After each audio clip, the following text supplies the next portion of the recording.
There is a Chinese saying that has been passed down for centuries. Poor in a crowd, nobody cares. Rich in the mountains, everyone comes.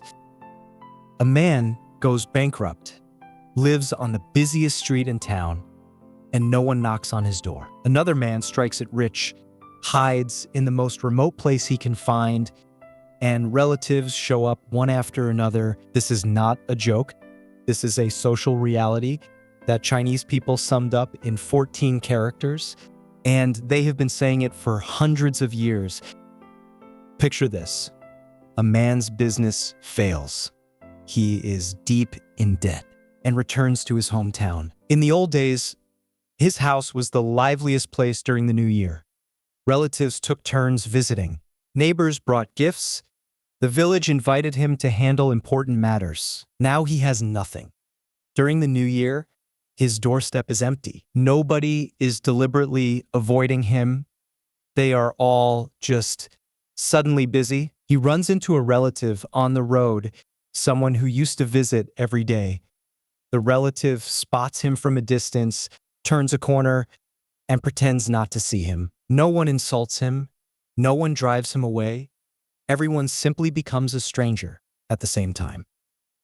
He hasn't moved away from the busy street, but he has already disappeared from everyone else's world. And that is when he realizes the warmth was never really his. Now flip the picture. Another man makes a fortune and moves to the city. Distant relatives he hasn't heard from in years suddenly appear. Someone calls and says, "I'm the cousin of your third uncle." Someone else travels all the way to say, "We share the same great-grandfather." They bring gifts. They speak warmly. Their purpose is simple: borrow money, ask for favors, or attach themselves to a connection they can use later. When this man was poor, not a single one of these relatives knew he existed. At this point, you might think these people are simply selfish. But before you judge, consider their position. In ancient Chinese society, there was no unemployment insurance, no social welfare, no pension system, no bank loans. When an ordinary person ran into trouble, who could they turn to? Only their network of relationships, relatives, neighbors, fellow townsmen, friends. But a relationship network is not a charity. Its logic is simple. I help you today because I believe that when I need help tomorrow, you will help me back. So the question becomes something more practical. Do you have the ability to return the favor? A poor man in this system is not being discriminated against. He is being assessed as having no capacity to repay. Helping him is a pure expense. A rich man is the opposite. Connecting with him is a potential investment. So the relatives didn't suddenly turn cruel or suddenly turn kind. They were doing the same thing all along, matching relationships with resources. The direction simply followed the value. This kind of thing happens everywhere in the world, but the fact that Chinese folk wisdom could produce a saying this precise tells you something. It was especially pronounced in Chinese society. Why? Because ancient Chinese society had a structural characteristic.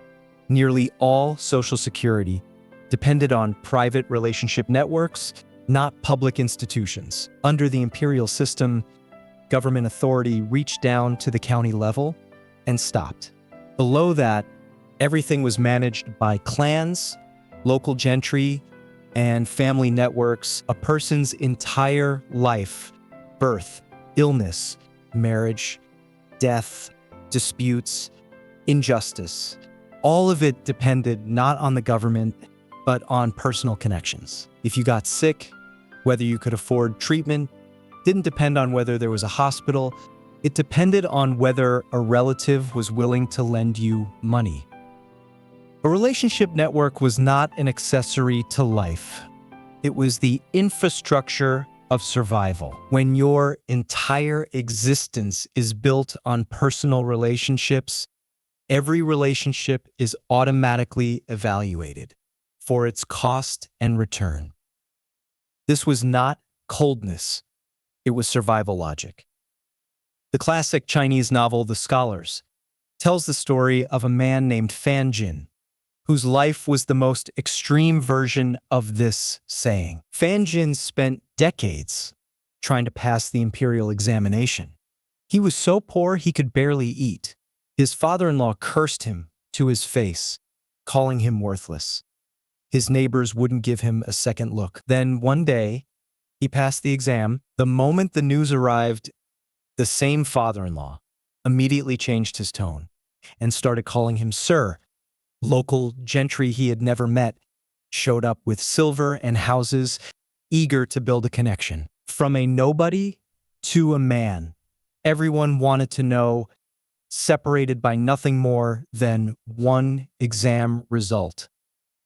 Fan Jin himself had not changed. His abilities had not changed. His character had not changed. Only one thing had changed: his value in other people's eyes.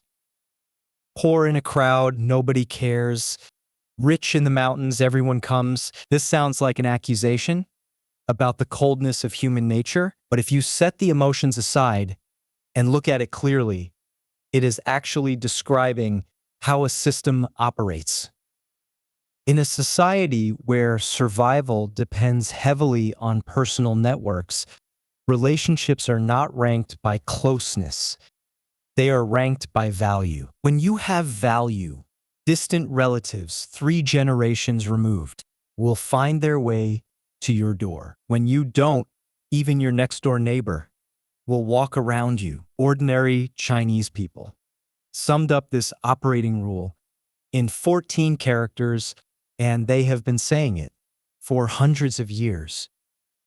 Under different social structures, the logic of human relationships can look quite different. When social security relies more on public institutions than on private connections, people don't need to keep score as much. You don't need to know the right person to see a doctor, to retire, or to send your child to school. So your friendships can be based more on personal affection and less on practical need. But there is another side to this. The more complete the public system, the looser the bonds between people may become. No model is perfect. They simply place relationships in different positions. Poor in a crowd, nobody cares. Rich in the mountains, everyone comes. These 14 characters are not aimed at any one selfish relative. They describe a social reality that ordinary Chinese people have experienced and verified for thousands of years. In a world where survival depends on your network, your social standing has nothing to do with where you live. It has everything to do with your value inside that network. The real question was never just about the warmth or coldness of human nature. It is this: when survival depends on relationships, relationships can never be just about feelings.